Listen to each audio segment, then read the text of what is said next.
Hey, welcome to another episode of the Blackout Tips podcast. I'm your host, Rod. Joined as always by my co-host, Karen. And we're live on a Monday, ready to do some podcasting. Find us where you find podcasts. Search the Blackout Tips. Leave us 5-star reviews on Apple Podcasts. You know how it is. If they're nice and they're 5 stars, we'll read them on the air and we'll say nice things back to you. We appreciate you. The official weapon of the show is the folding chair. The folding chair. Unofficial sport is bullet ball. A bullet ball extreme. Thank you for assisting me. The first time we did it, I was too busy talking, so I was kind of on autopilot. Well, you know, new year, old as me. Yeah, old me, same naps too. Cause child, I might be sleeping more this year than last year. A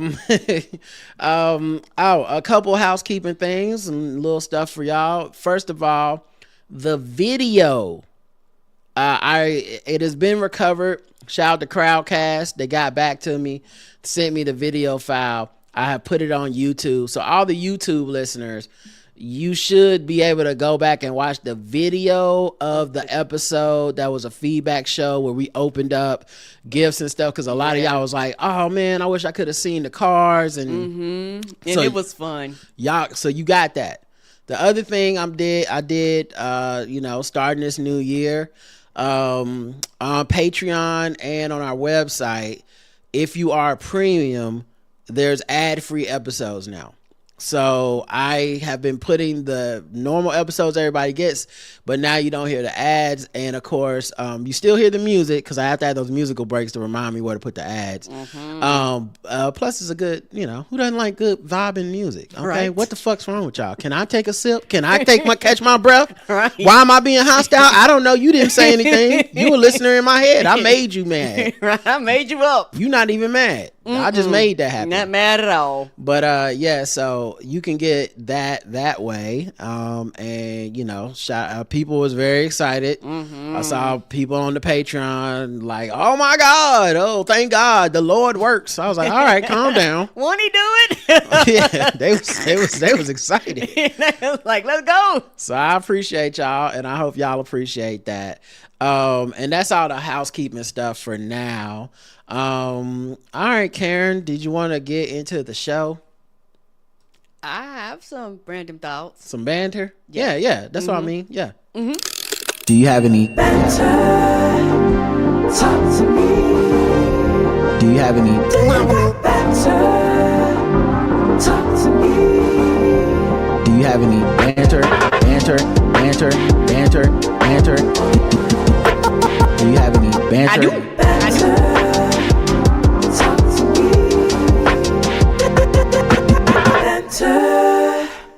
Talk to me. Do you have any banter? I do. All right, Karen, give me some banter. Something that I realized, and I don't know if it's because Roger has had glasses much longer than me. Roger can sleep in his glasses. I cannot. I cannot sleep in my... Because in my mind, I'm like, I'm going to break them. My mind is like, I'm going to bend them. I'm going to do something. I'm going to scratch them. Like, I'm going to put my face into something. So I'm like, let's take them off, fold them, and then you can rub your face and head wherever you want to rub them. Don't do it with these expensive-ass glasses on your face, girl. Lens going to pop out. I don't know. I just be in my brain. Nah, that's facts. I think I sleep in the glasses because I've worn them since I was a kid. Right. But also, like, when I sleep in my glasses, I sleep different than when I sleep without glasses. I have to, okay. it's kind of like how black women sleep when they trying to wait on their hair. They don't want to mess their hair up and lay on their head. So I kind of like prop my face up on my hand or I lay my head on the pillow a certain way when my glasses are almost hanging off the pillow a little bit. And then sometimes, you'll just wake up and take them off. But I never sleep deeply with my glasses on. Like if I go to sleep for the night, I always take my glasses off. I'm never, I didn't grow up, with glasses money. Like you just can do whatever you. But I used to play basketball in glasses. I mean, I had to do a lot of stuff in glasses, so you just kind of get used to it after a while. Okay, that makes sense. Did I say? I don't think I said this on the show, but did I say how we was in the park? I can't, guys. I don't even remember if we did this. We was in the park taking a walk, and we was coming back towards the car, and these two white boys walked up to me, and they was dressed in like hoodies or whatever, and they said, "Hey, what are you?" Me and my friend were just talking. We were wondering, what are your thoughts on the afterlife? And I was like, "Oh God, the white people is finally gonna kill me. It's the mass shooting. Right, y'all just walking up out of nowhere. They didn't have trench coats on like I thought they would have. And that's normally a good clue. But you know, I got one headphone in. Me and Karen are sharing a podcast. She's walking slightly behind me because she always is extra polite and tries to make room for the people walking on the path. Yes. Even though I think that just makes us look weird. We should walk like, why can't they move? You know what I'm saying? That's true. Anyway, so they asked me like, what are your thoughts on the afterlife? I'm like, why, you about to send me there, bitch? Like, who gives a who's asking me this? Why would it matter? Okay. And I said, he said, where do you think we go, you know, when we die or whatever? And I said, I don't know. Which is the truth. I don't know. And if we're being honest, none of you do. We all have thoughts and faith and beliefs and hopes and dreams, but we don't fucking know. You only know when you die. Then you go, oh shit, that's where you be. So we like, that's you know, where you be. I don't have a definitive answer, and neither do these young white boys. Like, you know, I'm sure like teenagers, early 20s. Yeah, I'm sure somebody you know, trained them up well to have these conversations. But I'm like, bro, like I've lived a lot of life as a black man. I have thoughts too, but I don't know if I'm gonna share them with your ass. You will not. So anyway, I was like, yeah, I don't know. And I was trying to say this in a way that would like get us out the conversation, because I didn't want to have a conversation. Yeah, we trying to exercise. Yeah, I'm like, damn, my heart rate's going down. That's what I was thinking too. You fucking up my lap time. It's already slow. Right? I'm already 20 minutes. I'm about to be 22 minutes now. And so he was like, well, you know, like, you know, where you go when you die, you know, like, because it's like the most important thing. And you know, when we die, because we've already died, but Jesus has already saved us. And I said, oh, okay, cool. And then he was like, you know, that's what we believe in Jesus. I said, all right, well, good. I'm glad that's working out for you. And good luck with that. And they both started laughing because they couldn't help themselves. And then while they was laughing, I just kept walking. I was like, okay, this is my exit line. It's not going to get any funnier than that. Right. This is my comedy routine. I can end it right here. Yeah. I mean, and honestly, that is how I feel. I hope it works out for everybody. Like, there's no religion you can give me unless you were like actively engaging and harming people. There's no religion you can give me where I'm like, nah, fuck that. Trash. Like, if they would say we're Buddhist, I would be like, okay, all right, well, seem like y'all having a good time with it, and you don't seem to be hurting anybody other than stopping people from exercising, and that's you're probably not stopping everybody. You know, then I walk past the next person. I was like, oh, they, because he was running. I was like, I said, be careful, buddy. Right. They up there. They want to talk to you about the afterlife. And he was running in some good hope, because I was like, oh, that man might just run past them. Yeah. So, but yeah, it was an interesting like exchange, because it's like, who's ready to talk about that with two strange white boys in the middle of the park, and it was cold too. I was like, it's freezing out here. Like, honestly, if somebody did stop their 40-degree walk to have a long conversation about the afterlife with two people that they just met that wasn't planned, I would have questions about that person. I'd be like, well, wait a minute. Like, what if they came up and I was like, well, thank God y'all finally here. Yes, I want to talk to y'all about my Lord and Savior, Satan. Mm-hmm. Yeah. I was just drinking the blood of a lamb over there in the woods. We was doing a ritual sacrifice. No. And I was hoping y'all would come. Y'all want to come over here and participate? Look, y'all talk about Jesus, I talk about Satan. We go back and forth till one of us is right. That's what we'll do. Like, what were we gonna do? Who's the person that's like, wait, Jesus? I've only been living down here in the South my whole life. Tell me more about this Jesus. I haven't heard anything about him. What he do? Like, I feel like Jesus got good PR around here. I think he does too. He got great PR. Anybody that don't mess with Jesus in the South, it's not because they haven't heard. It's probably because they met some people. Definitely because they haven't heard. Yeah, it's probably because they met some people that was talking about Jesus, but was doing a bunch of other stuff, and they was like, nah, I don't want to do that. Yeah. It's like, oh wait, is this plus it's white people, so I don't even know. Like they Jesus is white Jesus. It's sometimes a little different. I'm just saying.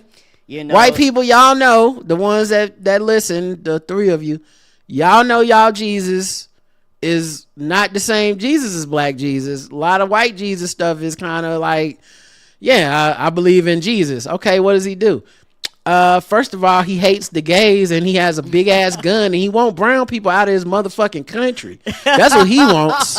And also, depending on what division of the faith you are, yeah, we didn't accept black people until like the 1980s. White Jesus just got some ways about. He just different. Mm-hmm. He like different. White Jesus, like white Jesus, like white Jesus didn't start messing with black people till after the Civil Rights Act. Right. I'm like, whoa, wait a minute. Wait a minute. I don't think I want you to lecture me about the afterlife. You know, am I allowed to come? Is that, can I come to your church? Is it going to be a problem? Like, I don't know. White Jesus is dicey. Some people white Jesus is cool, but some people white Jesus is like, you know, I think I shouldn't have to pay taxes and neither should any rich person. I'm like, well, that's not, I don't think that's even in the Bible. So anyway, that was a interesting conversation. I guess you can call that about the afterlife. Karen, anything else? Yes, and we probably gonna talk about this on Ball Deep Sports, but today was get them the hell out of here NFL Day. Black Monday. Yeah, they was like, you fired and you fired. And you know what? You get a firing too. You know what? Go ahead and get up out of here. They was shooting across the bow. NFL season ended. One nigga got dismissed so quick that he just gave his press conference. They was like, you know what? Go on and give us the key. Soon as they blew the whistle, they was like, go on and give us the key. Don't even worry about it. Don't not work. You can't use the elevator. I'm like, well, goddamn. I think it's so weird, the NFL firing things. I was thinking about that. One, why aren't referees also fired as soon as the season is over? Because the Panthers got shitted out of some calls on Saturday. Yes, they and did. Just because we backed into the playoffs, I haven't forgiven those refs. Nope. That's some bullshit. We should have won that game. Yes. Y'all was fucking calls up and almost cost us the postseason, and now we backed into it and everybody's laughing at us. Whereas if we would have at least won the game, people would have been like, well, shit, yeah, they won the game. They deserve to be in the playoffs. But that's not a game we lost because it was like, God, we played so shitty. It's a game we lost because, like, motherfucker, that's not no goddamn interference. Anyway. Yeah, you took somebody's helmet off. How his helmet end up on the ground? Yeah, that's not a call. That's not a call. Right. Dude trips over his own feet. Anyway, my point isn't that. My point is I would feel better if on Monday, in addition to firing front office people and coaches, they was also like, oh yeah, that ref number 17 that fucked up that call, he gone. He out of here. He gonna have to go ref some Canadian football or some shit, because don't nobody want to see them bad calls. It's the playoffs. Only the best is going on. Right. And then the other thing is, with the firings of all these coaches and stuff, I was thinking about this. I don't know that getting fired today, first of all, it's not the end. Meaning next week, like as other teams drop out, the teams will keep firing people. It's not over. Yes. Like Mike Tomlin got a reprieve, but if he lose Monday night, we're going to be right back here on Tuesday. Like, damn, they fired Mike Tomlin on the way home. Like, it's right. Like, it's not over. The fans is like, the playoffs is like a 1 week. He had just pulled out the parking lot. They fired him. It's a week-to-week reprieve. Yeah, it is. So, but the thing is, I think a lot of times people are just getting fired because you need to feel like, man, whatever we do, we can't just run it back. Because that's the only way to explain some of these firings. It's not even like the team or the coach is necessarily bad. There's like injury stuff, bad luck stuff, missed calls, reps. It's 100 different things can happen in this NFL season.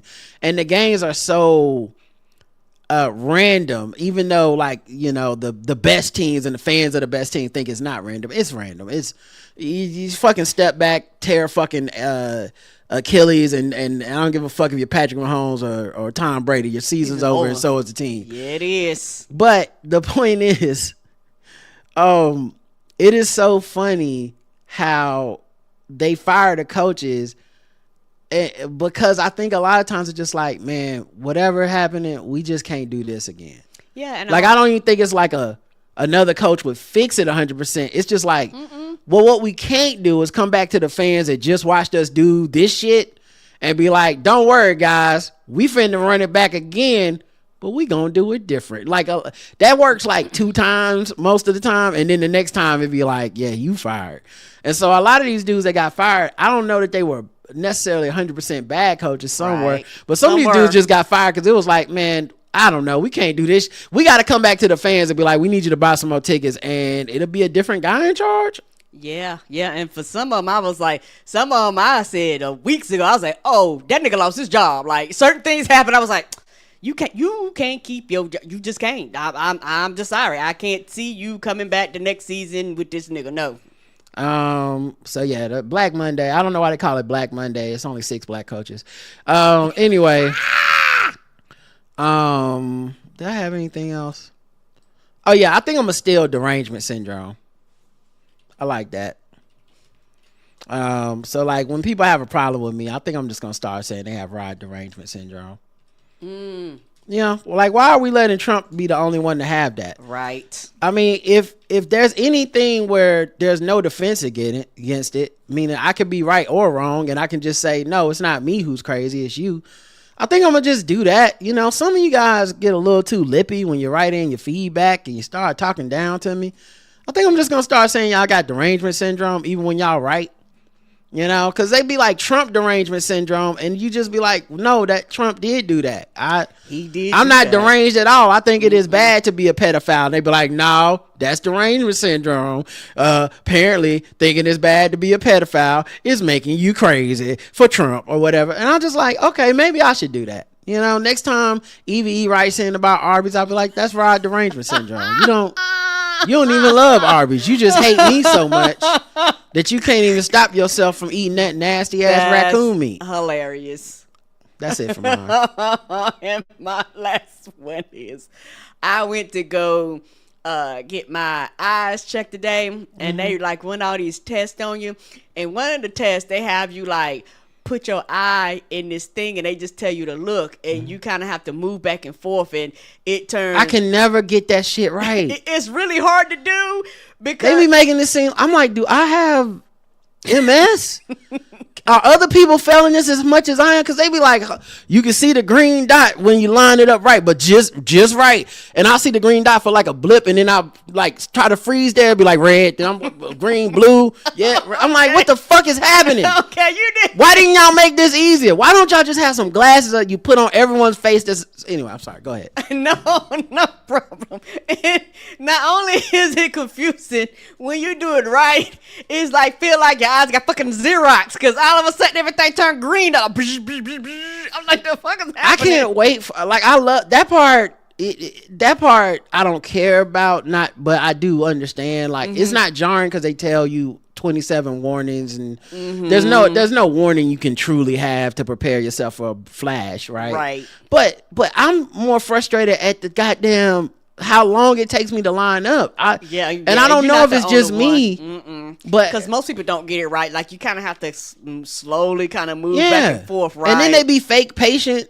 Like, they be like, oh no, it takes everybody, don't worry about it. But you can tell after a certain time they're like, oh no, but seriously, hold still. I'm like, I'm trying, bitch. The whole time I was trying. Yeah, they need to make that an easier process. Why is it so hard? How is that all the people in the world that come up with these tests? How is that what was the test before? Right. What was the test before? Like, how was it? Anyway, I appreciate them scanning my eyes and shit. I don't mind. I like seeing the cool pictures of the inside of my eyes and everything. But damn, I hate that fucking how long it takes. It made me feel stupid. And it's just sitting. It's like lean forward. Sitting. Lean forward. Not that forward. Okay, this way. Lean back. Nope. Too far. Okay, lean forward. No, back again. You should see a balloon. You see a balloon? No. Is it green? No, it's red. Okay, it's green now. Okay, hold still. No, it's red. Damn. I'm like, do I got cancer in my eyes? What just happened? That's hilarious. And also, when I get my eyes checked, I am always shocked because he normally tweaks my prescription just by a little bit. And it's hilarious because I sit there, he be like, number 1, number 2, you know, they go through the numbers. Then he be like, cover this eye, cover that eye.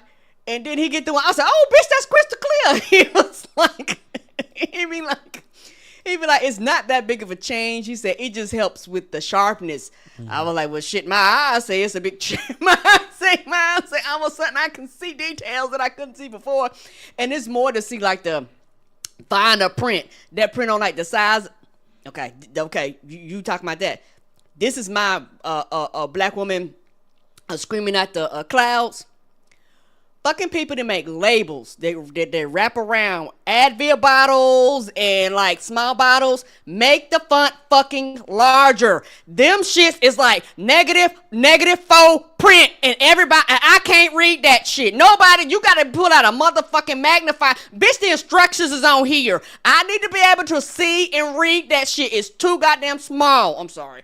Now that shit pissed me off, and so when he do it, that's the shit I can see better. Cause I'm like, well, goddamn, I turn it, and I'm like, I'm moving it and fidgeting with it and shit like that. I'm like, what the fuck is happening here?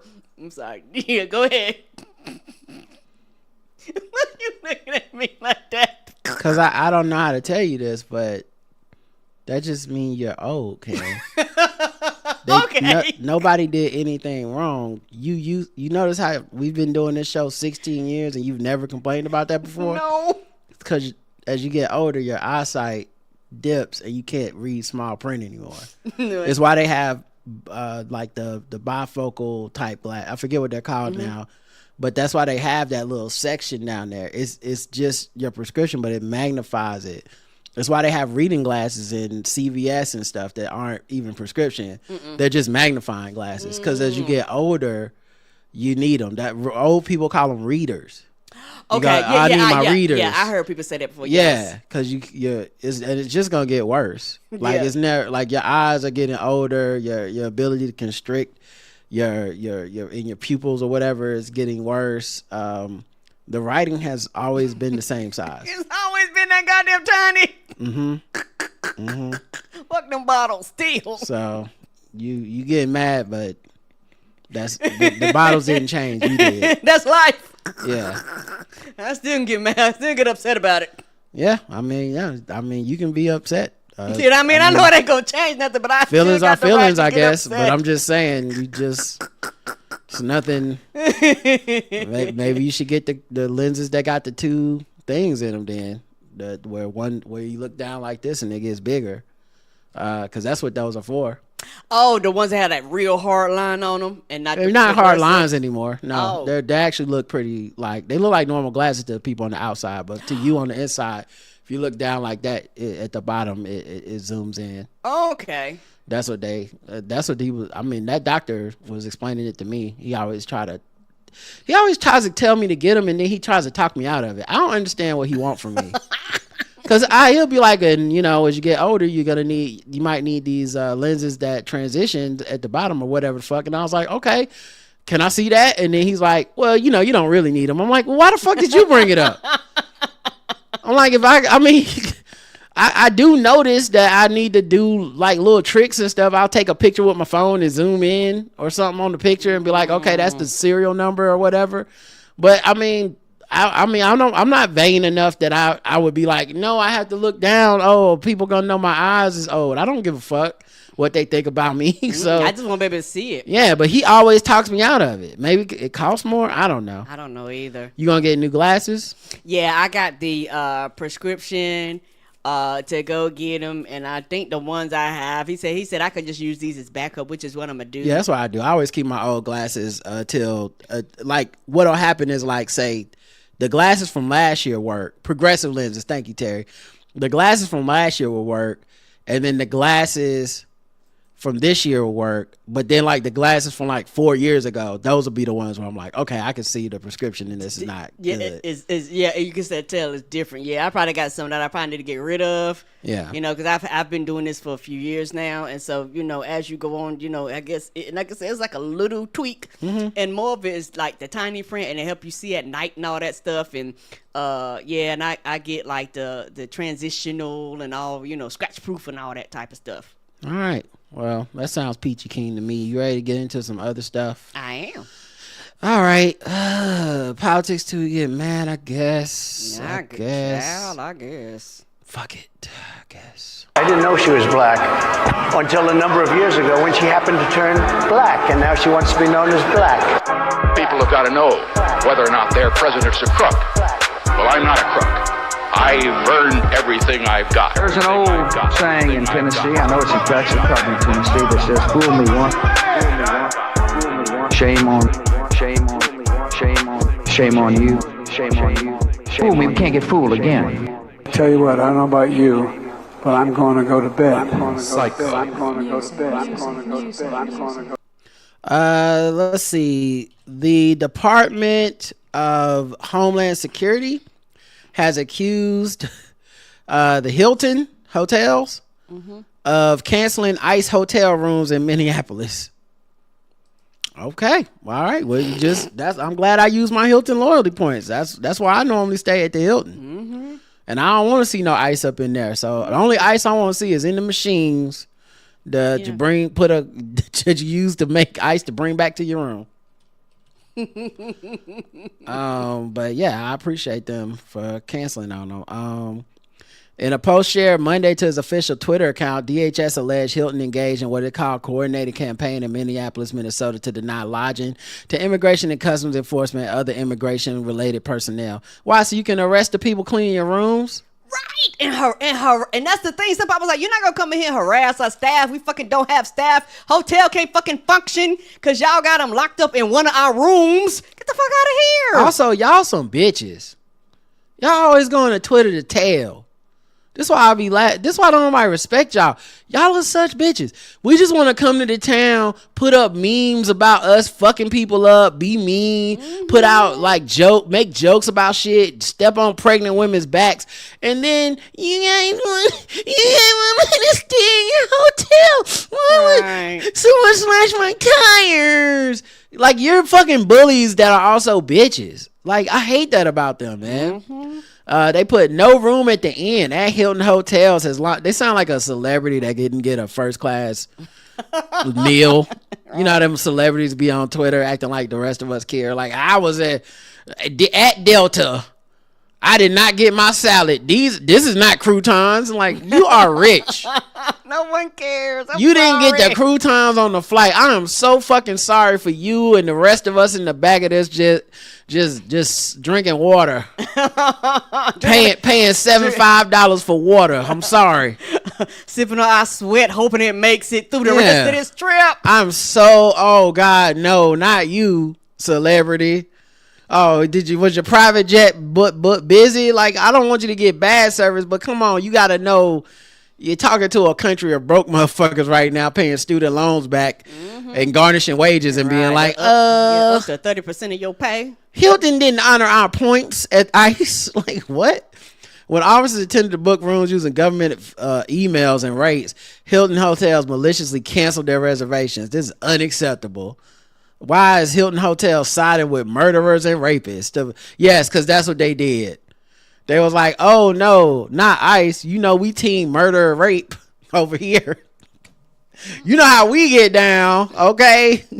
And also, it's one of them things where in their minds, they was like, if people find out y'all here, we're going to have to deal with people fucking boycott in front of our hotel. Right. No, thank you. Go stay somewhere else. Go find y'all one. I'm sure there's a bunch of places that support y'all.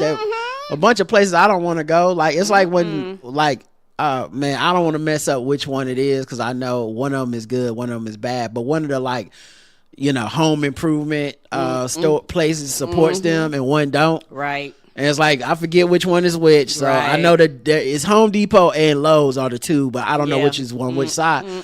But like, look at when people find out that you claim ICE, that's your set. We don't want to fuck with you anyway. So yeah, you end up losing sales and shit. Yeah, right. Like, get out of here. And like you said, they have loyalty people, and you might have some people that find out that and they actually cancel. They're like, I don't want to be in a fucking hotel with ICE. I will go somewhere else. Right. I'm not here illegally, but y'all motherfuckers just pulling people over and like racially profiling them. Who knows what you gonna do? Right. Trump says oil companies were consulted, not Congress.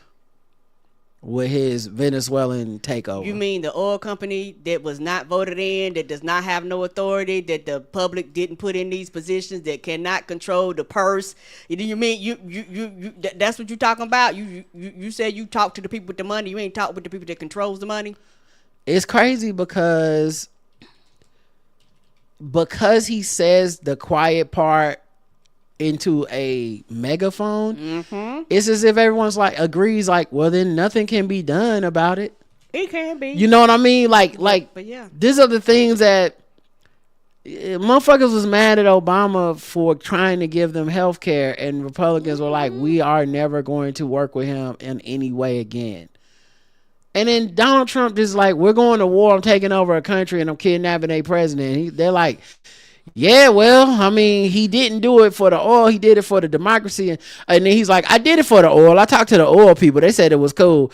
And you want Mike Johnson gonna act like he didn't hear it? When they ask him, Mitch McConnell gonna fall down and see if he can get some help and walk away. Like, these motherfuckers will not do anything to stop him, and it's just fucking glaring at this point. Yeah, and they act like I'm crazy when I'm like, don't you see what I see? And my thing is, you're not gonna erase my reality. Like, right. And I think that's what a lot of this is. You know, you say shit long enough, people will accept it as the truth, regardless of what the reality is. And I am very adamant. I saw what I saw. I will not forget. I will be mad. I'm sorry. You have the memory of a fucking goldfish. I don't. I will remember. Yeah, you can't convince me this is okay. That dog won't hunt. I'm sorry. No, it won't. Federal health official / recommended childhood vaccinations under Trump directive. So gonna be a bunch of kids getting sick, a bunch of diseases coming back. Kids gonna start fucking having polio and mumps and measles and scurvy and shit that we basically had got rid of, and adults are going to start catching it from the children. Like it's getting ready to be a hot fucking mess. Daycares are going to be shutting down and shit like that, and people to go to daycare, they know your child sniffle hard, they're gonna send their asses home. So you know what I'm saying? It's like, what do you expect? Yeah, kids are gonna be catching fictional diseases. I can catch some brand new diseases. They'll be like, they got the legacy virus from the X-Men. You're like, how, Sway? They got the X gene. How? Yeah, they just gonna be catching. It's not even gonna be shit that's real. But yeah, this is what happens when you put Robert F. Kennedy in charge. And meanwhile, his stupid ass wife is gonna be walking around trying to make us all feel bad for her. Like, why are we being so mean to him? Why is he letting our kids die, bitch? Right. Answer that question. Get out my face. Right. You wonder why Larry David keeps sending your ass to voicemail, Cheryl? Right. Probably fuck with you. I mean, he don't talk to me no more. Bitch, I wonder why. 60 Minutes canceled another segment, this time on the Epstein cover-up. Can't wait for a week to be surprised, shocked, and appalled when they cancel the segment, the next segment on the Venezuelan takeover. Because you know, them people like, we doing our job. This is what we do. Like, y'all, like, people will or won't watch us, but we've been doing this for decades. You know what's funny is like, Republicans complain about cancel culture, but they the one canceling all the segments on 60 Minutes. Like, they the ones fucking with everybody's journalistic free speech and integrity. Yes, they are. Letting Barry Weiss, run them and shit. But they always talking about how they being sensitive. Bitch, you saying it. You're actually speaking it on the platform. The government is not stepping in, controlling you, and telling you can't do it. What are you talking about? Fox News mocked for ripping into Joe Biden's holiday vacation. They call that retirement. So I guess Tommy Lauren was filling in for another host on Fox News, who was on vacation. So you're mocking vacation, but the main host is on vacation. But yeah, so she was, because they know one song and they play it, and it works. You know, it's the same. It works for liberals and progressives too. Just shit on the Democrats. And so she says, "You'll never believe where Joe Biden was spotted. Spoiler alert: he's on vacation." Bitch. He's not fucking president anymore. That's the whole point. The rest of his life is a motherfucking vacation. What are you talking about? And I know you ain't talking when Donald Trump spends more time in Mar-a-Lago than the White House. Yes! Nigga be playing golf like he fucking Tiger Woods. He fucking break records. From the last time, they was like, he spends more time out of office than in office. The fuck are we talking about? Right. Also, I guess we found the answer to the question, what the fuck ever happened to Tommy Lauren? Cause I definitely didn't know where she was at. She disappeared. I was like, oh damn, she's around. This is all news to me. You'll never believe where Joe Biden was spotted. Spoiler alert: he's on vacation. That doing vacation time, vacation season. That's what passes for comedy over there too. Nah, cause they not funny. So yeah, it's just super ridiculous. Meanwhile, she was covering for Sean Hannity, who was, spoiler alert, on vacation. Like, oh my God. But that's the thing. They're not going to talk about the egregious violations of the Constitution that Donald Trump is doing. Cause they know they can rile up more anger that Biden went on vacation than Donald Trump is stealing money from the White House or whatever. Be mad at Donald Trump on vacation versus the Congress was in session, so your Obamacare / Affordable Care Act ended. So starting like in December, your shit doubled or quadrupled and tripled for a lot of people. Right. You know, let's not talk about that though. Let's not talk about like the real issues that are actually happening. We rather you be mad at shit that's not going to matter than this shit that's going to actually impact you. They gonna start bringing up like the tan suit again. Oh yeah, they don't go back to the way like the more Trump does, where they just like new batch of Epstein files drop. Fuck, guys, and guess what Obama did 10 years ago? Wore a tan suit. Okay, is he serious? I mean, are we really serious right now? Trump is caught on tape. They got an actual tape going around, like the R. Kelly pee on you tape. Oh shit. Did you guys know Hillary Clinton refuses to wear skirts? Something's not right about that. Like, oh my God. How do you not feel dumb watching that? How do you not feel dumb? That's crazy, man. You gotta be so fucking racist to watch Fox News and not feel I would feel insulted. Me too. I'm like, y'all think this is what I care about? Joe Biden going on vacation as a dude who's not in office? Right. Like, why would I care about that? Who gives a fuck what he's doing? Right. I can't afford shit. What the fuck are y'all talking about? But I guess when the Fox News cryon is burned into your fucking screen of your TV, yes, that's the only channel you watch. Because your TV's so old, the shit burns into the image of the glass. Oh, man. You hate to see it. You know what? That's enough. I'm mad. We can move into let's move into something else. Let's just do some regular news.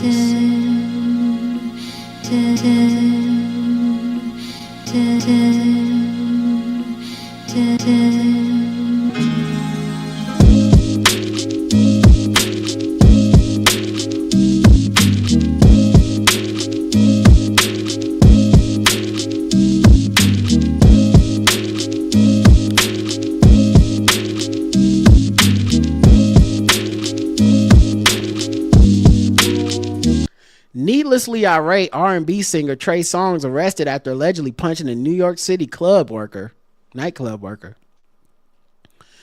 Trey Songz was busted for punching a Manhattan nightclub employee in the face in a tantrum over being told the spot was closing. Oh, should he cut him off? That was a jam. He said, "But if the nigga cut me off, I'm going to fuck crazy. You understand? Don't do it. Don't do it. Don't do it. Cut me off. Don't do it. Don't cut me off. Don't do it." He lived by that thing, boy. Don't he? Every time he started brawling that, think of that damn song. I feel like as soon as he said, "Sir, the club is closing. It's almost 5 in the morning," and he said, "Play my music." Yes, it's on cue. He have a band behind him at all times. Go ahead and cue it up. Oh Lord, here we go again. The 41-year-old singer who 41, he's still acting like this. Whose real name is Tremaine Alden Neverson. That's what he said. Never, son. Never. When the club closed, never, son. He was partying with his crew at Times Square spot Drama Nightclub. Oh, the irony. Well, if you didn't want drama, why you named the club that? That's not even Trey's fault. Case dismissed. Case dismissed. He was just doing what the fuck y'all told him to do. Bring the drama. Outside on the building. It's on the side. What you should have named it Fight Club. Right. They didn't tell you that he was sitting in the slap a nigga in the face section of the Drama Nightclub. And wonder why nigga got slapped in the face. When a worker told him it was closing around 4:25 a.m. on December 4th. 4:25? God damn. First of all, I'm with Trey on this. Why is it closing at 4:25? That's an odd time. Why is it not 5 or 4? Pick. Okay, I'm with you. Pick a lane. Struggle. Pick a lane. Nobody closed at 4:25. Nobody closed in the 30-minute range. That's like if McDonald's stopped serving breakfast at like 7:43. Like that. It's got to make sense. It sparked them to become needlessly irate. Well, when is irate needed? Neverson was arraigned on assault charges for the club clash and was hit with additional charges of mischief in the second degree for an unrelated incident earlier Sunday at a restaurant and hookah lounge in Manhattan. Oh, he was just causing trouble everywhere. He was lit. Yeah. What was the name of the hookah lounge? Was it... I ain't no telling what the name of that was. Was it Mischief? The hookah lounge? That early morning incident saw the slow motion singer allegedly break around $1,500 worth of restaurant property, including hookahs, DJ equipment, and sofas, according to the complaint against him. Woo. Trey Songz must got hands, man. Mm-hmm. Like I mean, just be letting him be. He be walking around here like Devo. All the articles I don't never see no article about him getting beat up and nobody fighting back. It just be like Trey Songz show up like Red from fucking 5 Heartbeats and drag your ass off to the goddamn balcony, and now all you can do is foul charges. Mr. Steal Your Girl singer sported a black face mask. He was released on his own recognizance on the charges. The worker was granted an order of protection against Neverson, who was apparently irregular at the night spot. He declined comment as he hopped to his black SUV after his appearance. Damn, he done lost his favorite night spot because you can't go back up in there no more. I wonder, or maybe they get rid of the bouncer. That's true too. They were like, now you know we don't tell Trey is closing. You know that. That's your fault. You fired. Right, that's your fault. Mr. Songz, please, this way. Have a good night, brother. Neverson told a photographer seeking a comment. His attorney, Michael Schuster, said in a statement that the incident overnight Saturday and the Sunday began when Neverson was confronted by individuals who instigated a confrontation and attempted to surround him. At both locations? At different times? What? What did they play? Fuck them other niggas. I ride for my niggas. Everybody just start, I ride for my niggas. And you just trying to fight. When I walk out of the club and you think I'm a punk. His security intervened to protect him and contain the situation. Yeah, okay. And an altercation occurred in the ensuing confusion. Despite being the target of the initial provocation, Trey was arrested. Public figures are often treated as targets for instigation in pursuit of headlines or financial gain. He went on, Trey is cooperating fully in both matters, blah, blah, blah. He's had legal run-ins. In 2016, he's charged with aggravated assault and has become accused of rape and sexual assault. He's due back in court February 18th. Oh, man. Stay in court for something. Yeah, well, he tried to tell you. But since a nigga cut me off, I'm going to fuck crazy, you understand? Okay. Y'all better believe it. Mm-hmm. Let's see. Woman recalls giving birth in a Carl's Jr. parking lot and decided whether or not to name her baby in the honor of the fast food chain. That would be funny if you had a baby in Carl's Jr. parking lot, so then you had to name your baby Carl's Jr., but the daddy not named Carl. Who's Carl? Right. You cheating on me, woman? Right. It's like the dad. It's like that must be how Joseph felt in the Bible. Like, so that's not even really your son. No, it's my son. He just named. It's complicated. Okay, it's complicated. Carl's Jr. Just stop playing by the swings like that. Her name is Pillar Weidman. She welcomed her son May 2024, recalling his unique birth on She said, I waited until the last minute. I was straightening my hair, probably shouldn't have been, and then I realized the contractions were way too close. Straightening your hair, trying to give it back. Child, you gonna sweat that perm out. I'm sorry to inform you. If you natural, it's gonna poof up. I'm sorry to inform you. You gotta look good for the gram when you give birth, Karen. Can't be going in there with your 4C curls, apparently. Child. It was time to go, she said. She said she was freaking out because she knew she didn't have much time, given that the pain was excruciating.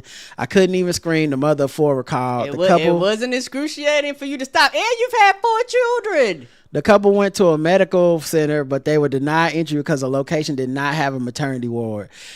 Damn. Wow. They must be one of them little small towns. Like, how you can't help? That's crazy towns. To be like, oh, I'm sorry, we closed the pregnancies. Mm-hmm. And I'm sure that makes a lot of legal sense because you probably get sued for malpractice or something. If you like, I don't do that kind of work, and now if something happens to this baby, we're out of business. Yep. They were like, we are not prepared. After getting back in the car, driving some more, Pilar, who works as a realtor, knew she couldn't hold it any longer, instructed her husband to pull over. They pulled over to a Carl's Jr. parking lot, which according to Today was the only spot nearby where the couple could access before their baby's birth. As Dustin called 911 for help, Pilar made a single push. Her baby was born in the car. He weighed 6 pounds 5 ounces. She said it was a crazy day. Help eventually arrived. Go ahead. Yeah, good thing she didn't have no complications or anything like that. You know, because there's all types of things that can go wrong during a pregnancy. Help arrived eventually. She recalled a bunch of all these tall, incredibly good-looking firefighters who came to her aid. And they, I like how she noticed that. She's like, listen. I got 4 kids, I know. Y'all already seeing my vagina and placenta and everything. So, yes. Even ain't nothing to hide. And they even considered naming the newborn after Carl's Jr. in honor of the parking lot where he was born. Everyone kept begging us to call him Carl. She said, however, they called him David. David was always his name. She said that Carl's Jr. sent them a gift basket filled with baby items and gift cards. It was really sweet. Oh, that's nice. Yeah, get that little baby diabetes before it's even able to walk. You know what I'm saying? That's nice. I grew up on Carl's Jr. Nothing wrong with that. Feed that baby a double, triple sandwich. In a statement to People, a spokesperson for Carl's Jr. said, we believe the best moments in life happen over craveable food and good company, whether that's family dinners, team celebrations, first dates, or in David's case, a pretty unforgettable entrance into the world. Somebody in the chat room said, that's why she did her hair down. You don't never know who you're going to meet, who you're going to cross. By our count, he's probably exploring his favorite table foods, and we're hoping his palate is ready for our legendary Star Pals kids meal. You know, y'all bootleg because I've never heard of that. I didn't even know that's what they call kids meals at Carl's Jr. Star Pals? Me either. David's first real Carl's Jr. meal is on us, and the family's invited too. Oh, well, good for y'all. Okay. We love to see a feel-good story. I'm glad she survived because she was all over the place. Why you say? She was pressing the hair. She talking about the firefighters. Like, child, we everywhere. Mm-hmm. Well, we love to see Carl's Jr. births. Okay, it makes us all feel good. Speaking of which, I know Carl's Jr. people like you're gonna get diabetes if you eat it all the time. Well, don't worry, guys, it's already been cured. Boosie Badass. Oh no! He found the cure. It was a video to what, diabetes? To where diabetes. It was a video he found that told him about it. It was Elon Musk in a video saying he could cure diabetes in 17 hours. With what, an electric car, he gonna plug you up? He tweeted, just saw this video where Elon Musk saying something about curing diabetes in 17 hours, 100 emoji, fire emoji. Elon, please get someone to contact my assistant at First Saturday 205 so we could get more information on this. I really want to get this sickness out my body 2026. Instead of taking your medicine and eating right and doing the things that the doctor probably told you were supposed to do. Okay. Well, the problem is it's a deep fake video, Karen. That makes sense. Boosie fell for a deep fake video. He thought Elon Musk was just in a video on social media telling the rest of us how to cure diabetes in 24 hours. Elon Musk. Not the doctors, not the people with the PhDs, not Elon peer Musk. review, not the people with the PhDs and 1,400 other letters. Not them people though, but Elon Musk. Okay. Elon Musk. Now they use all kinds of people in these deep fakes, but that's the one that made him be like, "Yep, that guy's he figured it out. He's the Dr. Sebi of white people, apparently." Apparently he is. Social media ban for children under 16 starts in Australia. Shout out to Australia. They doing it right. They say these little kids shouldn't be on here. Because I bet you somebody did some studies and was like, hey, attention spans done went down. Parents are complaining.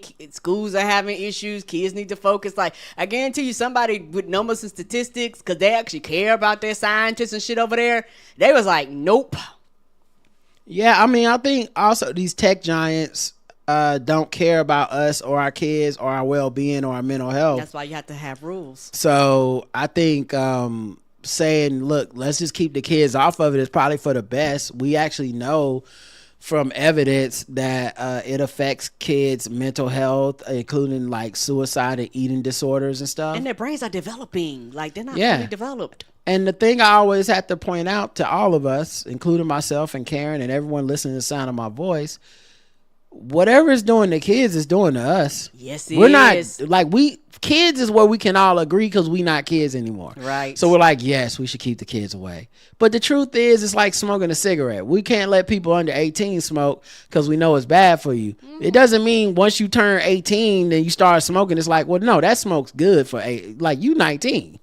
Them cigarettes going straight to your it's going straight to your heart. It's gonna help you out. Right. And everybody talk about how it's fucking the kids up, and the kids have anxiety, and the kids are depressed, and the kids have loneliness, and the kids have, social issues and don't know how to talk to people. This is guess what? That same list applies to adults. Shout out to having a real country with real politicians that care and want to run shit to help people. Right. Where they go, hey man, we're not passing our government over to the oligarchs. This isn't, America where we, our government is bowing to the whims of TikTok, Facebook, Instagram, where those guys are literally at the inauguration sitting on the inside in the heat. And the rest of y'all freezing outside in the country. So shout out to Australia. They said they will also follow up by Christmas to let us know if the social media ban is working. So I guess we'll find out. They said the platforms had already had the technology and personal data about their users to enforce the age restriction with precision. So they're forcing them to do it.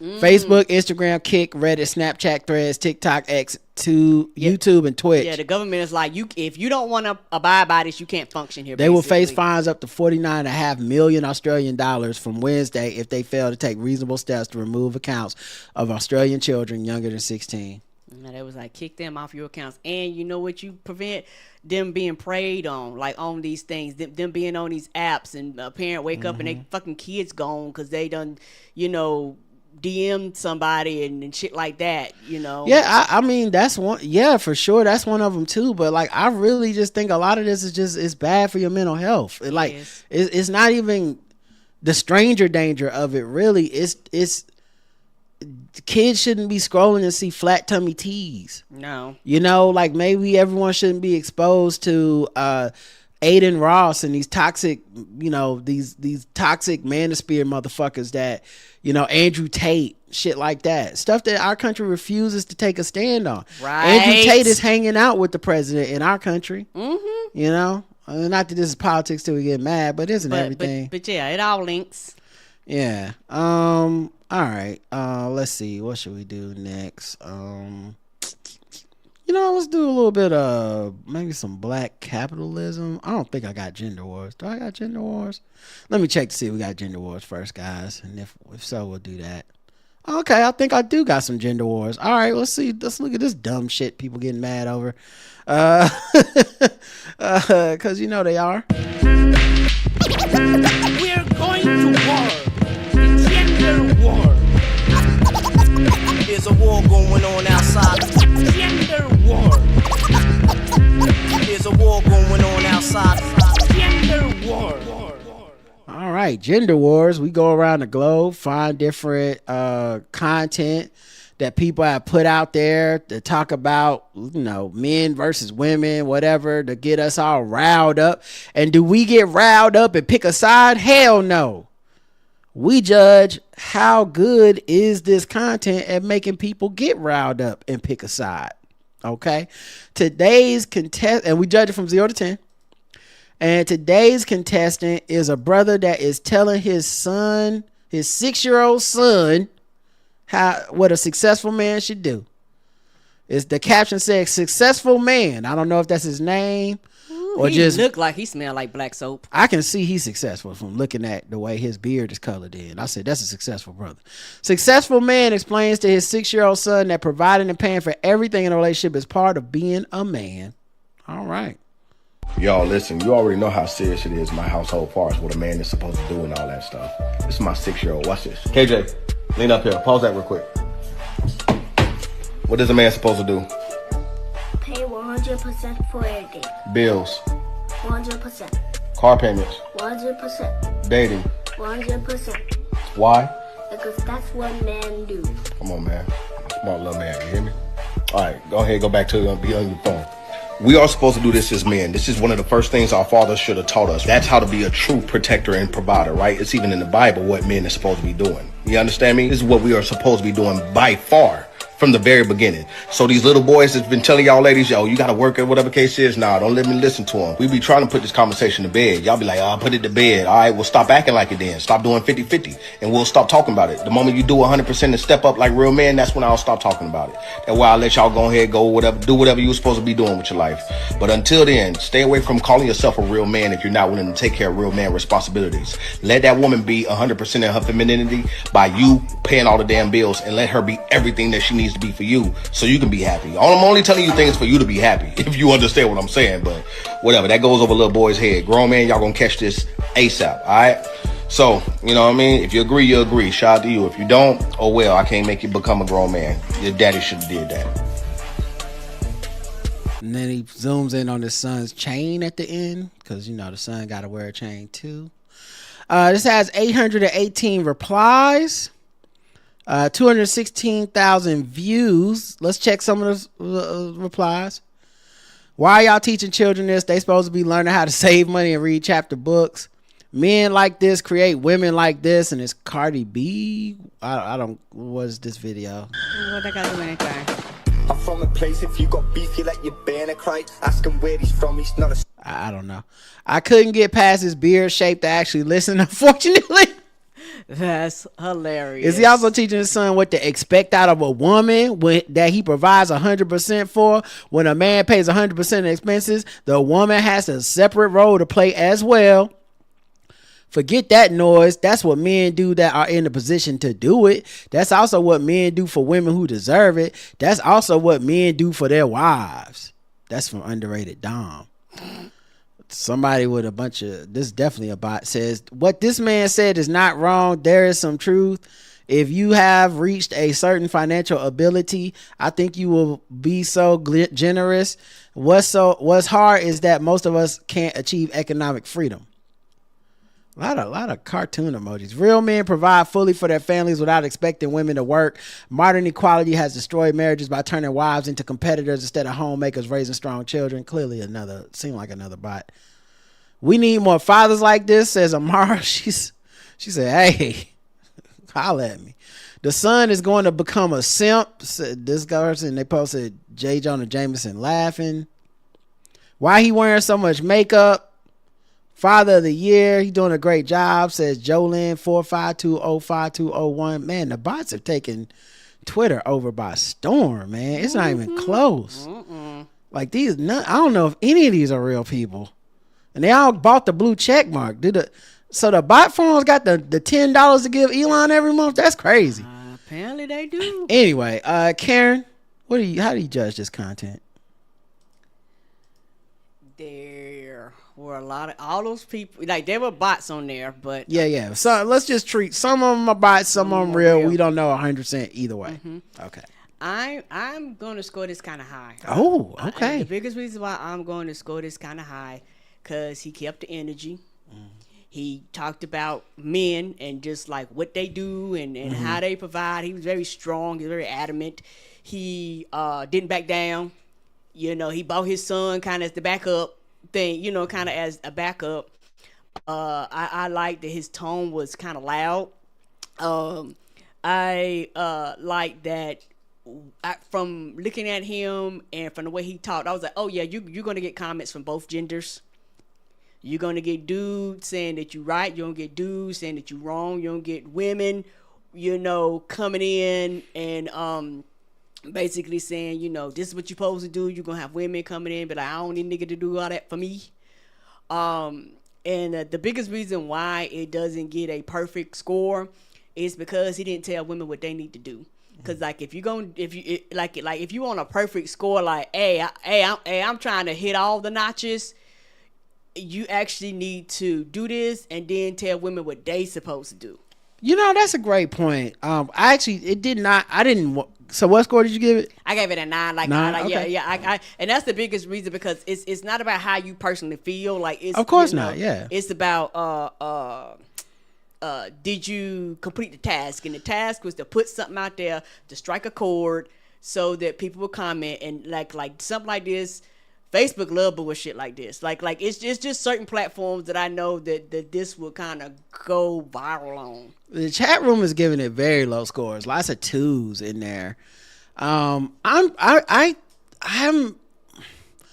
I think the effort and the creativity was smart because he actually zagged instead of zigged. Because normally when you see a dude like this, they're lecturing women, and he chose to lecture men in a way that infantilizes women, of course. And the unspoken part is like you said, to me, the part that would have actually made it like worth arguing about is if he would have brought up, and then your woman will do what you tell them to do. That's why my wife cook, clean, and do this. I think without that, it really falls flat for me because it's so one-sided. I really thought he just needed either to be arguing with somebody or that would have added some. That's why I was like, I can't. Like if he had another dude even that he was arguing with or whatever, but I like the originality, so I'm not gonna go as low as the audience that keep giving it like 2s and stuff. I think I'm gonna give it like a 5 because I think the attempt is worthwhile because we actually never seen one like this. We normally get the straight up like, hey, you females need the that joint or the man versus woman. This is a like let me tell y'all why I'm better than y'all. And it did make me ask immediately questions about him. Like, right. Where's the baby mama? Do you have multiple baby mamas? Do you cheat? Like, because, a lot of misogyny can be hid behind the idea of I pay for everything. Yep. So basically, as a woman, you don't really have rights. I pay for everything. And since I see you as just a bill, you a bill that I pay. So... I'm not talking like at no point he's talking about love, respect, kindness, listening, empathy. He's only talking about money. So it also is a bit of a flex for him. Like, hey, look at me. And so I think the whole thing really relies off the idea of the kind of women that would use this as a cudgel to be like, see other men, be like him. And I didn't see a lot of those in the chat, in the replies. I don't know if real women fell for it. Right. Or men who are just mad, like, who the fuck you think you talking to? And not enough of them was mad about it. So I'm only gonna give it a 5, but I do appreciate the originality, and I see how you got to your 9. Like, I'm not saying it as an argument, but just as my own score. But yes. Yeah, and I'm big about energy. He kept the same energy the entire time. Well, I thought he was kind of low energy. I thought you like intense, high energy. And the energy, it doesn't have to be intense. But to me, and I don't know if it's because of the sound or the loudness of his voice, but like it don't have to be but it's like he was like, I'm coming flat-footed. This is how I feel. Right. Blah blah blah blah blah blah blah. Like that type of energy. And sometimes depending on the video, I would require more energy. Depending on the other things happening totally your around. Score. I get it. I wasn't. Yeah, like I said, I get it. You explained yourself perfectly. I just came to a different conclusion, but I respect it. All right, you know what? Let's do some. Let me check my article and see what I got in here before I decide if I'm gonna do guess the race or not. Oh yeah. Let's do a little bit of black capitalism. Okay. Oh man. Let's see. Here we go. Shout out to Will Smith. I hear y'all talking, but the only thing I'm listening to is that paper. Every day we get into that paper. Woo! I hear the money talk. I'll see you later. Every way we get into that paper. Yeah. I hear the money talking, see you later. Don't think I forgot Harry Tuck is supposed to be on the $20 business. All right. There's been all kinds of black capitalism in the news. Internet backlash follows video of Uncle Nearest co-founder with man claiming to be former schoolmate. So I guess she follows video. Okay, so Fawn Weaver, who I thought everybody loved and was rooting for, co-founder of Uncle Nearest, who the blacks drink the Uncle Nearest. So she reacted to a man approaching her at a recent book signing, most likely for her latest book, Love and Whiskey: The Remarkable True Story of Jack Daniel.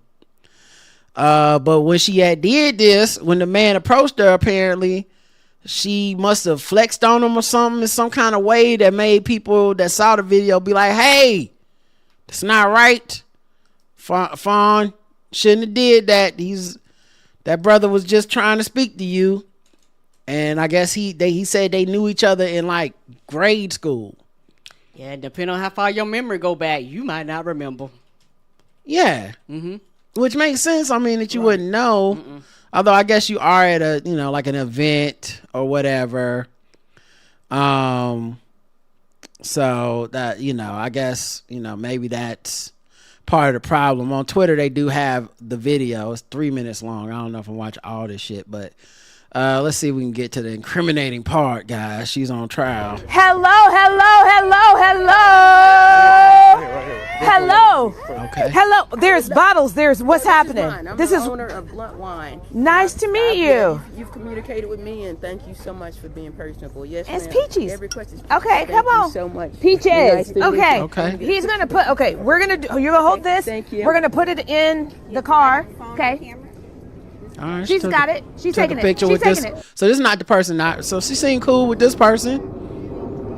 That apparently is doing like a wine person. Okay, is this your camera? No, that's not my camera. Oh, where's your Nobody camera? has my camera. Yeah.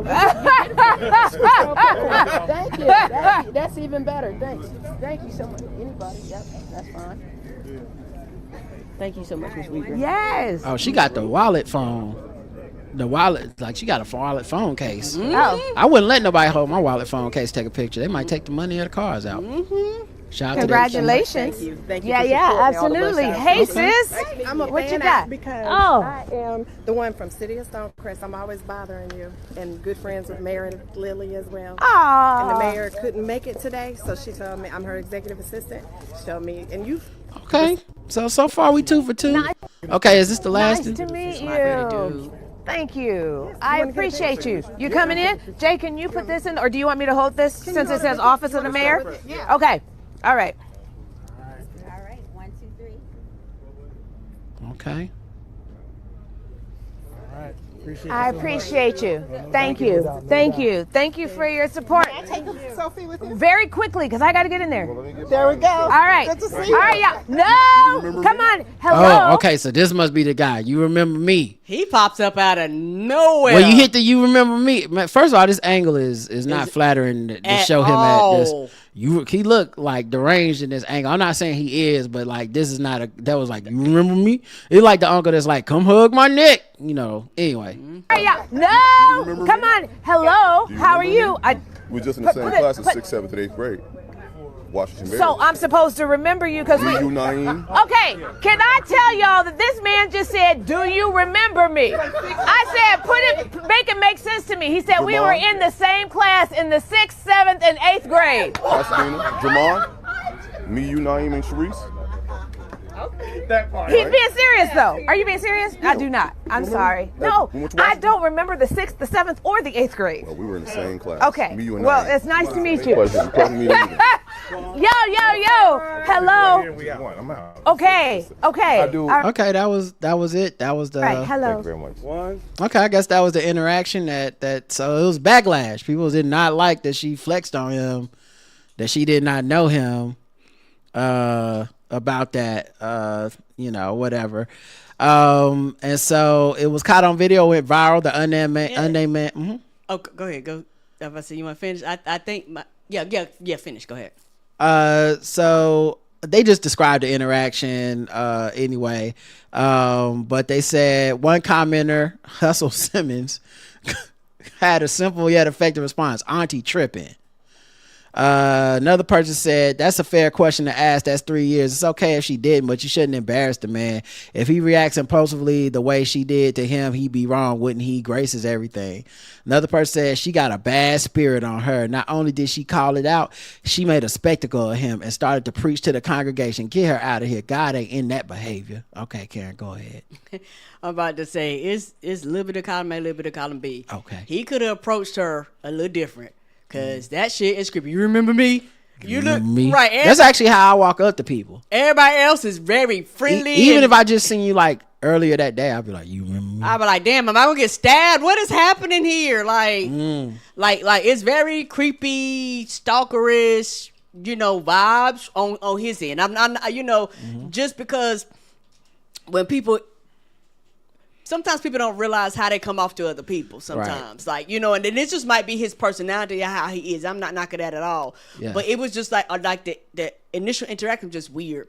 And she was wrong for making the spectacle out of it and turning around and drawing everybody's attention. Like, that's what she was in the wrong. A big part of this is also, and I know most of y'all won't even think about this probably, but a big part of this is the camera work. Mm-hmm. Like, it was almost like, something from like you couldn't script the camera work better, like from Curb Your Enthusiasm, because the thing is, in real life he was sitting there the whole time looking at her. Yes, but the way the camera pans over to him at the last second, it's like he came out of nowhere. He surprised us as an audience. Like, whoa. Like, even if she wouldn't be surprised, and the angle is from the top down, making him look mad creepy, like, you remember me? And like I said, and it might not be, but it's just like you say, that camera angle, the way he sounds, like, it was just a weird I don't know, maybe they was tight from 6th to 8th grade, but this happened to me all the time, man. Like, I remember first time I met Miss Smart when we went to, in Washington, D.C., mm-hmm. And I remember she came over and was like, you remember me? And I was like, oh, shit. No. She was like, I'm Miss Smart from the, I was in the chat room. I'm from Detroit. That is not true. You know how we get down, Detroit. It's cold in the D. I was like, I'll just take a picture with you. I don't. The lies. I was scared. I was scared to try to do what she did and call everybody out because I said she from Detroit. She introduced me to lemon drops. I will never. The thing that's funny to me is just the fact that to me what's funny is because I think it was just awkward more than anything. I think Fawn didn't know how to handle the awkwardness of it. I don't think she was consciously like, I'm going to make an example of this loser or what. But I think she was like feeling, should I remember him? I don't remember. Y'all ain't gonna believe this. And I think also when you get caught performing for people in public like that, and it's why comedians are good at crowd work and shit, because it's actually very hard. Yes, it is to not lose the room, to make it funny, right? And I think she was trying to make it lighthearted and funny, and it came off as mean and dismissive. I think she was too. I don't think that was her intentions. But I also think the worst thing a woman in public can be is rude. Yep. It doesn't matter how powerful that woman is, how smart that woman is, how otherwise together she is. Rude is a death sentence for a woman publicly. It's but like a man being rude, we just treat it differently. I'm not saying like when men are rude, I'm not saying 0 people get upset, but it's a lot less of a like offense when a man is rude in public. It's like, oh well, that's just how it is. It's Ellen DeGeneres paying a price that Steve Harvey didn't pay. Right. And you could argue like, well, Steve Harvey doesn't try to be nice all the time. Yeah, he doesn't have to be. He doesn't have to be. Like, in order to do that job that all those women on daytime TV do, where they get their name on the marquee, they have to be 100% nice all the time. Kelly Clarkson, what's our girl Drew Barrymore, when she got caught crossing the picket line or whatever, they were hot with her, right? Because her job is to be nice. Yes. There were other shows where Bill Maher was like, fuck the picket line, I'm doing my show. Everybody was like, all right, so like there's a thing where it's like whatever she did that came off rude was going to hit harder for her. I don't know if people are boycotting or not gonna drink Uncle Nearest. I did see she's issued like an apology. Then she did a video with the man. He probably came for her head. Yeah, because I think it was just a weird interaction, and like you said, it was kind of her way to kind of get rid of that awkwardness, and it didn't come off the way that she thought it wasn't perceived the way that she thought it should have been perceived. Yeah, and she also had some issues where people were saying her something like her whiskey was going out of business, or they're just making up like shit. That she lost the Uncle Nearest whiskey brand or something. That was like over a month or 2 ago. I had saved that article from a while ago. Some reports claim I no longer own the Uncle Nearest, that I'm not running it. Let me be clear, I built this company, I own this company, I run this company, and my leadership team, who have all been with me for 6 to 8 years, are right here building alongside me. Our team remains unshaken and unmoved. If that ever changes, you'll hear it directly from me, and I know you will respond accordingly. So anyway, Fawn Weaver, she was in the Black Capitalism segment. And maybe because I don't drink, I did not know who this one was till today. Well, a lot of black people swear by Uncle Nearest because it kind of became a thing during the Jack Daniels, the like George Floyd reckoning. It's like you want to support black people and with your drinking and all that stuff. So I don't know, man. I mean, I personally don't have a lot of. I didn't get attached, so I can't. Like, if people are upset, they're upset. I can't do, like it's for them and the people that support her brand, because unfortunately when you get to a certain point, likability is part of your brand. And when your brand is you, like it is with me and you, if motherfuckers just stop liking us, our podcast will die and we will have to go find like different jobs and things to do to make money, because if motherfuckers don't like you, why would they want to listen to you? Unless you get like so famous that even hating you makes you money, which some people are, but yes, they are, that's not where I want to be. But most people are not. But if any of y'all walk up on me and say, "You remember me?" Y'all better not be recording. I will tell the world. I'll be like, "Oh, this is a trap." I'm gonna start running. I'm gonna run like when Charlamagne got confronted by them dudes in the street. I'm just gonna run from y'all. You remember me? No, I know it's a setup. Atlanta pastor Jamal Bryant responds to backlash over his wife's nude fundraiser dress. Now, Jamal Bryant is the pastor that also is coordinating the Target boycott. Okay, that dude. His wife is Dr. Kari Turner Bryant. All right, she's stepping out there like a Beyonce. Yeah, it was a dress that was a sheer dress. He said they say he not here for y'all judging his wife. He was like, this is the dress I paid for. He is the head pastor at Atlanta's New Birth Missionary Baptist Church. He addressed the critics because they went to a 2025 UNCF Atlanta's Mayor's Masked Ball at Signia by Hilton, Atlanta. The dress was flesh colored with black lace detailing that led down to a large black bow around her legs. She paired the glamorous look with black gloves and wore her strawberry blonde hair down around her shoulder in waves. That's a gorgeous dress. Following the event, Dr. Turner Bryant faced backlash in social media. On social media, some people incorrectly called her dress sheer and questioned the appropriateness. So they was like, you can see nipples. First of all, you can't. It's just underneath is just the same color as a skin tone. Right. Zoom in. That's what I do. If you really want to know the Come truth. on, man. Are y'all new here? Y'all ain't never been on the perving on Reddit before? You zoom in to see if you can see some nipples. Right. And you know how a lot of church people are. Beautiful women, that's a fucking sin. How dare you be beautiful and gorgeous and built? And, you know, you better put this shit on that don't show no shape and don't show that you gorgeous and shit that's oversized. Because how dare you have titties and ass like everybody else? Well, I mean, some mega church pastors. He also doesn't need a Lamborghini. You know what I mean? It's like, y'all knew what this was when y'all started supporting the man. I mean, right. I'm sorry, but there's no broke mega church pastors and they don't date ugly women. There's, do with that what you will. Right. But y'all knew what the deal was.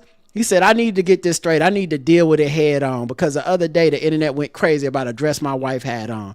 Now, they didn't say anything about the $4 million that was raised for the United Negro College Fund. They never mentioned that she prayed until heaven came down. They never said anything about how this was the largest fundraiser for HBCUs in the country. But insecure, jealous, petty, small-minded people get in their feelings and set up a false barometer of holiness based off of a dress.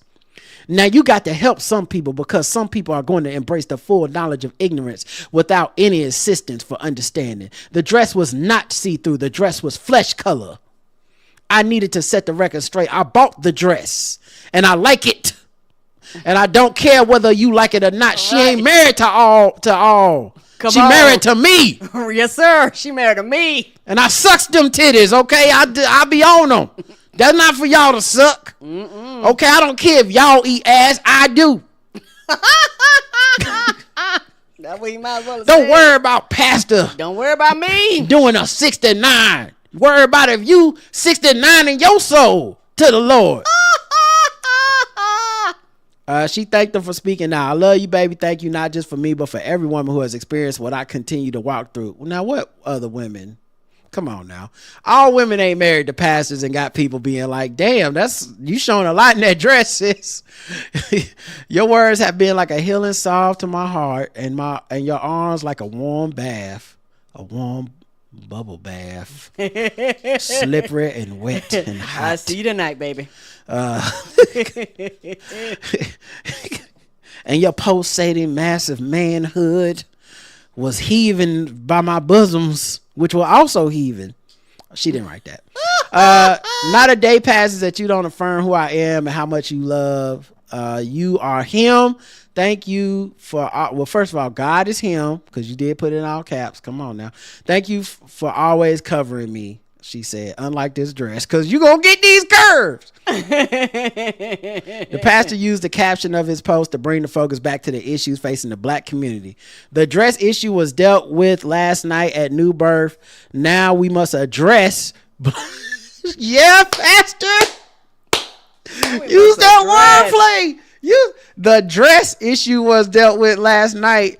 Now we must address the black unemployment, protection for the undocumented, healthcare for the underserved, and access to higher education. Y'all talking about my wife. We got real issues. By the way, over 100 people got saved last night, and you can save on this dress by using code NEWBIRTH at. No, I'm just kidding. I'm about to say because you know somebody was like, where did you get that dress? Girl, I want one. You can save 10%. And over 1,000 kids were in our youth program. It's up from here. Prayer emoji, he wrote.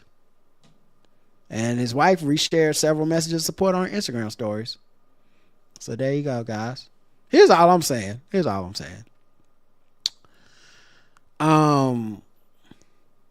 Why didn't Target hop on this to drive a wedge in the black community? Because they fucked up. That's how you know ain't no black people working at Target. Because like they need a couple black people that's the ops, because a black person would have been like, quote tweet this, Target, okay? He the one leading the boycott. Be like, oh, so while y'all can't get your baby formula from Target up the street, he's got a $4 million dress on his wife. Just making shit up. He hopped out of his Porsche. You can't hop into a Target grocery cart and get these savings, right? Yeah, I agree. They missed a great opportunity. He eating ass. Y'all can't eat turkey for Thanksgiving because Pastor gotta have. Yeah. You know what? Target should did that thing where they retweet, put the eye emojis, and just don't say nothing else. Yeah, that's what I'm saying. They could have been on this. This was a good chance. They dropped the ball on this, so it's too late now. Yeah, it's too late now. Too much time has probably passed. Target should have called Tabitha and seen if they could get her to say something. If you really want to support a God-fearing woman who knows to keep her clothes on, yeah, you can tell they know nothing about the black community. They know nothing, child. That's why we ain't never coming back. They don't know how to sabotage us. Shop the Tabitha Brown collection if you don't need to see nipples with your dresses.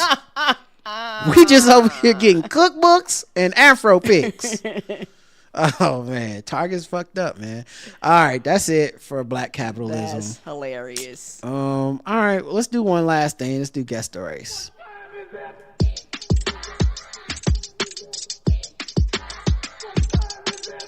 It's time to guess the race. It's time to guess the race. It's time to guess the race. It's time to guess the race. All right, guess the race time. Where do we want to start? Florida woman arrested after rip-roaring drunk fracas in front yard. Not a fracas. A fracas. All right. I'm gonna put that in my white slang terms. Old school, a fracas. Yeah. What's up there with Donnybrook?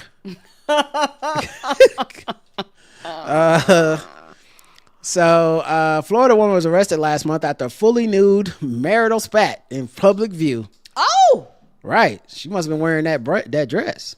No, she was. Yeah, she was nude for real, and it wasn't nude color. It ended in bouts of violence against spouse and law enforcement alike.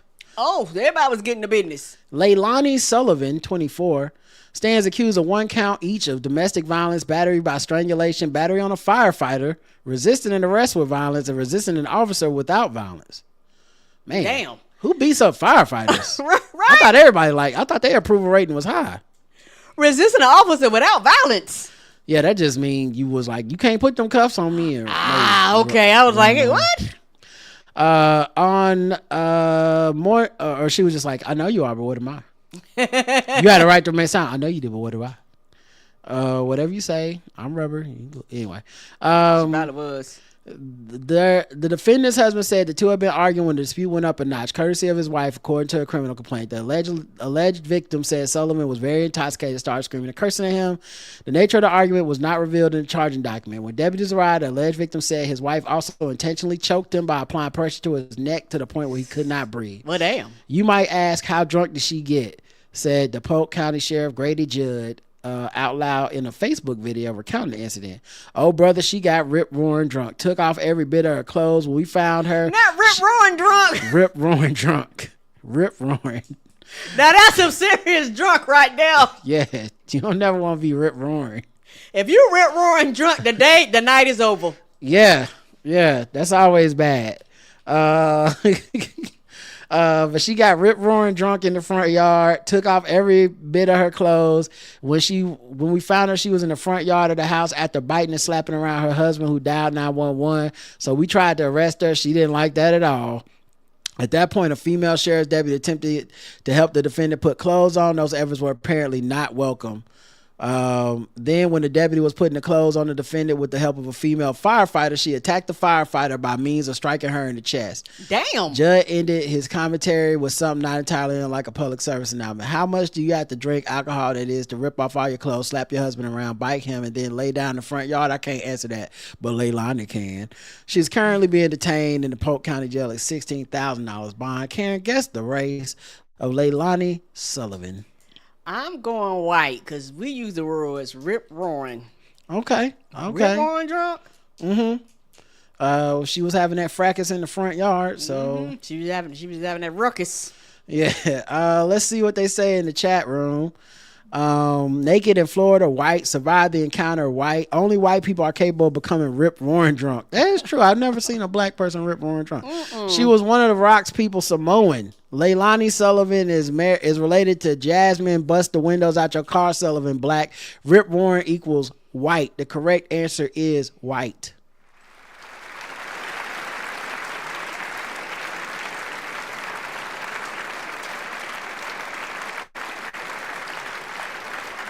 Couple people with Samoan and black got it wrong.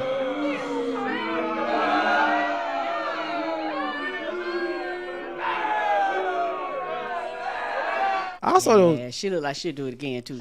If I was her husband, I would feel a way about y'all kept describing me. Like the sheriff was like, and then she was slapping him around like a little bitch. I mean, how drunk do you have to do to just like beat the shit out of this punk ass man? Like, whoa, what are you doing, man? What? Hey, I'm the victim here. I didn't do anything wrong. Right. Let's see. How about this one? A Dairy Queen blizzard helped end armed standoff in Washington State. Did they try to freeze the situation? They had to, Karen. They wanted to make like a banana and split. According They're just trying to smooth the situation over.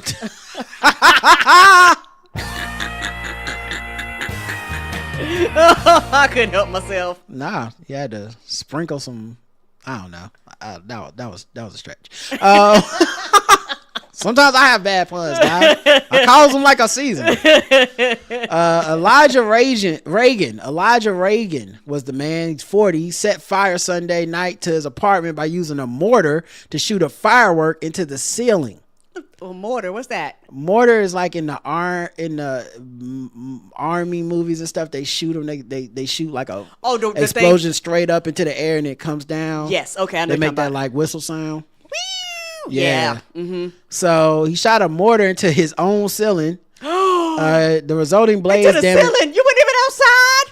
No, and the resulting blaze damaged 8 apartments. God damn. So he fucked this whole apartment building up. His estranged wife told cops that he called her to say, "I bombed my apartment," and that bad people were after him. He was smoking methamphetamine at the time. Oh, you don't say. I do say. Mm-hmm. Yeah, I think that might, that explains some things. Methamphetamine. Yes, leave it alone. Led police on a high-speed chase before the 2012 Kia Sedona he was driving was disabled by a spike strip. Not disabled.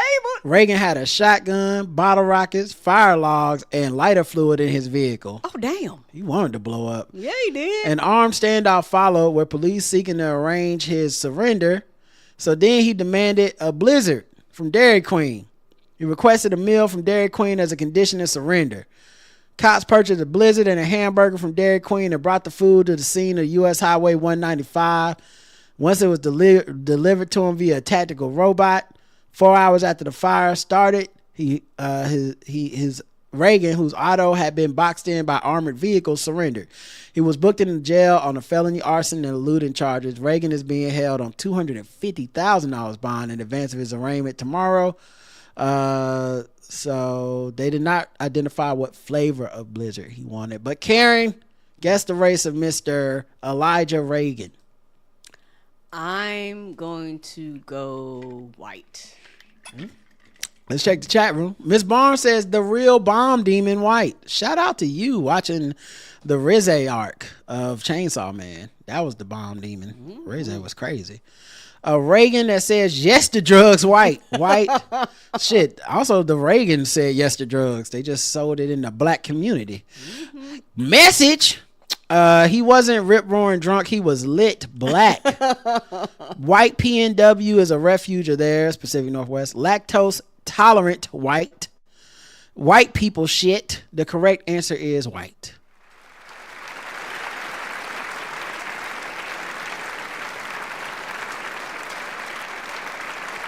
Someone did say black though.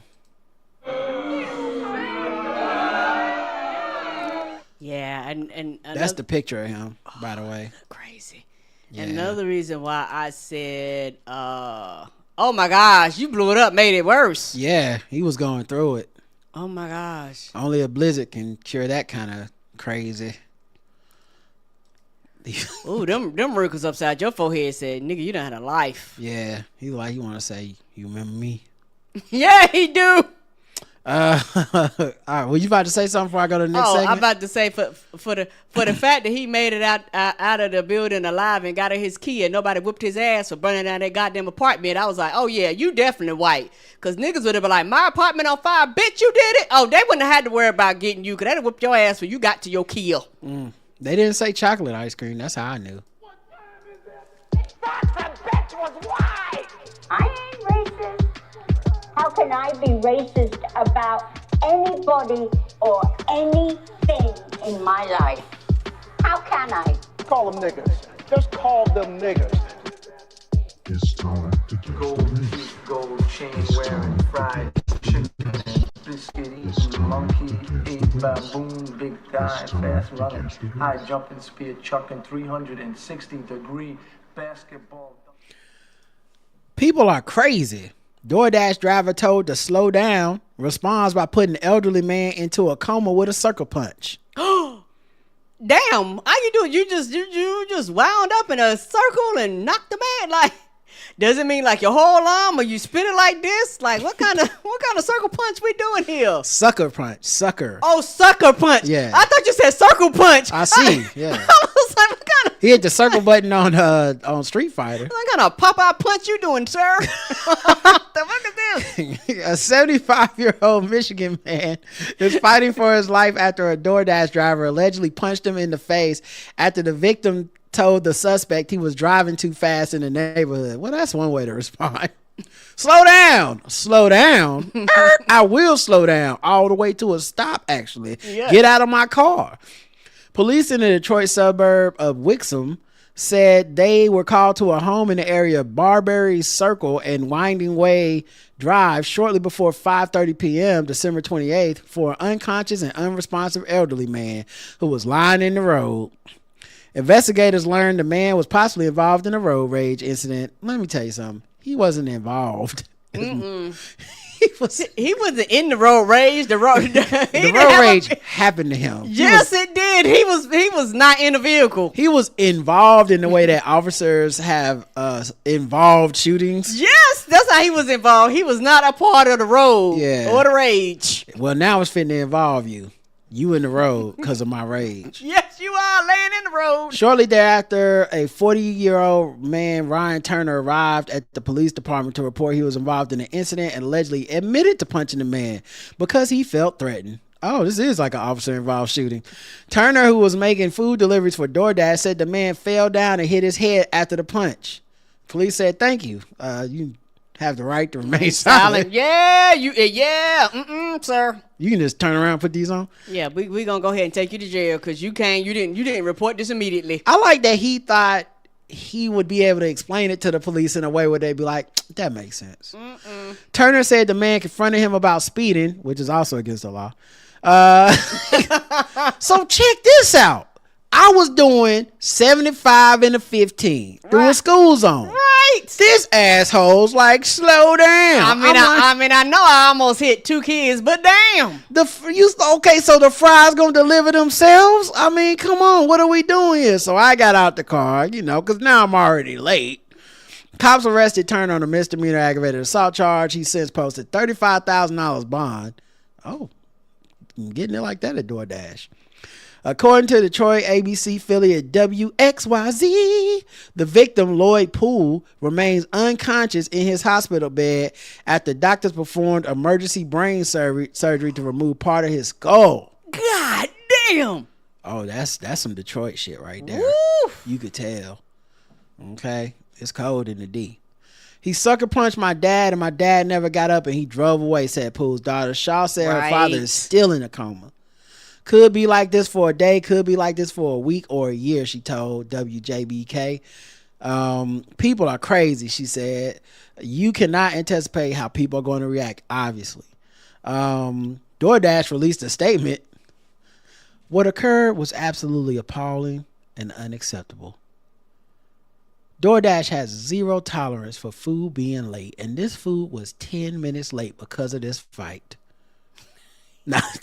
You know that's their policy. DoorDash has zero tolerance for violence, and we have permanently removed the individual's access to the platform. Right. Yeah, keep them off. Justice has been served. Yes. As far as DoorDash is as I'm concerned, don't even go to trial. Now that he will have to do Uber Eats, it's over for him. It's over. We are working with local law enforcement to support their investigation and ensure justice is served. Like a meal from DoorDash, on time and hot. I added that last part. And 20% off for your first. Okay. Karen, guess the race of Mr. Ryan Turner. Ryan Turner, I'm going to go white. Karen's going white. For the fact that he felt bold enough to tell somebody they was speeding. Well, if you just will explain it to the police, they'll understand. They let him out while that man's still unconscious, white. Turned himself into the police, tried to talk his way out of it, white. Napkin, white. Black, says Marlene, white. Napkin, American. The correct answer is white.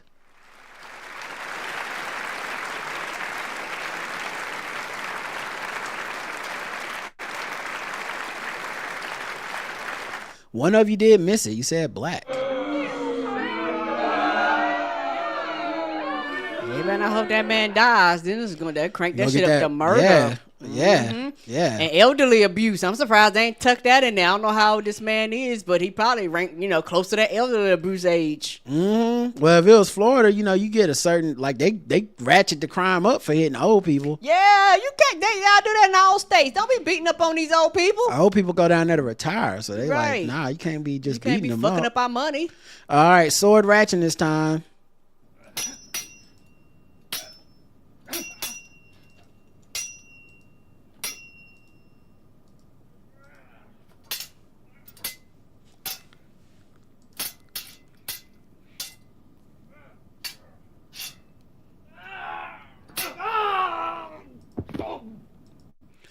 A man has been arrested in Paris after a sword held by a statue of Joan of Arc was stolen in broad daylight. Damn. Yeah, burn him at the stake is what I say. It's a deep cut for some of y'all. The incident took place in January. It's actually not that deep a cut. What am I saying? Everybody knows she got burned at the stake. The incident took place in January 2026 at Place Saint Augustine in Paris's 8th arrondissement. Involving the Joan of Arc statue located near the St. Augustine Church, erected in 1895. Well, what you gonna do with an 1895 sword? Right. The fuck you gonna say? You can't sell that shit on a black market and no shit. The fuck you doing? The footage and eyewitness accounts showed the man walking up to the monument, forcefully yanking the sword from the statue before fleeing the scene. French police identified and arrested the suspect shortly after the theft. We see the man violently shaking the horse before climbing the statue and breaking the sword with a sharp blow using his bare hands. Damn.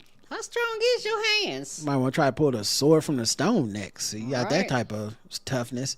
The sword was recovered and expected to be returned to the statue once any necessary checks are completed. The authorities said there was no indication the man acted as part of a larger plot or a group. I mean, what group would he have been a part of? The people that burned her at the stake? Like, all right. He's with the people from Assassin's Creed. Yes. I'm a Knights Templar. Was he jumping in? Hey, what is this? Yeah. Tell him we did this. The statue is a recognized public monument commemorating Joan of Arc and the 15th century military leader and national heroine.